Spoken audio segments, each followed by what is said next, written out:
When the war ended and soldiers returned, they found that Louisiana was becoming a very different place than the one they had left. All along the Mississippi River, between Baton Rouge and New Orleans, petrochemical plants were constructed or expanded.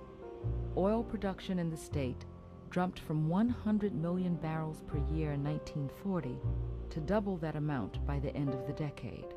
And the Standard Oil refinery in Baton Rouge came to employ 10,000 workers. Electricity came to homes in Louisiana during the 1940s, many homes that had never had it before. Louisiana was urbanized. Cities like Monroe, Shreveport, Baton Rouge, New Orleans, Alexandria grew rapidly. And there were many, many changes. Families were now seeing more of their sons and daughters going to college than ever before. Huey Long's devotion to Louisiana State University had boosted the school's stature and attracted nationally renowned intellectuals. The university was home to the seminal literary movements represented in the Southern Review and to writers like Cleonth Brooks and Robert Penn Warren.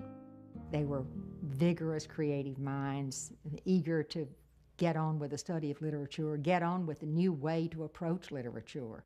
Warren's Pulitzer Prize-winning novel, All the King's Men, was inspired by his observation of Huey Long.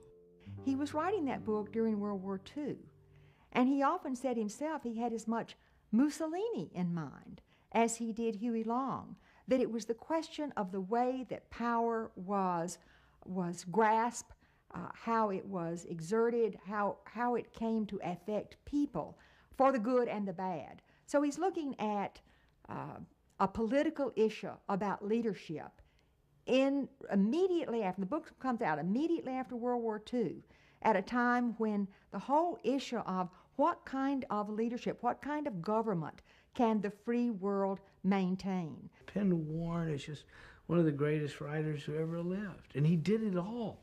He wrote essays, criticism, plays. He was an educator, a member of the fugitive movement.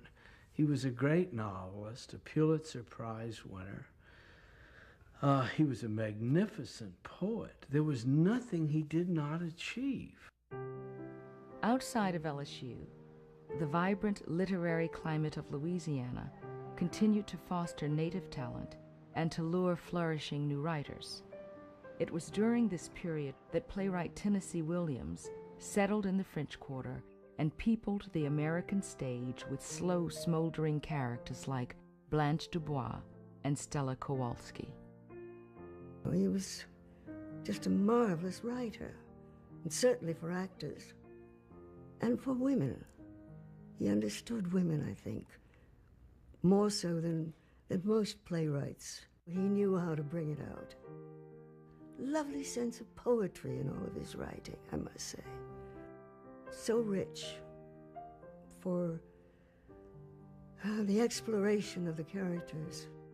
It was rich, and I miss him a great deal. In the 1940s, we see a sort of high mark for Louisiana presence in the national consciousness. Tennessee Williams' Streetcar Named Desire premiered. Lillian Hellman's All the Little Foxes, and then Another Part of the Forest, Toys in the Attic, all these Louisiana plays on Broadway. It was an extraordinary time for Louisiana and New Orleans to be in the national imagination.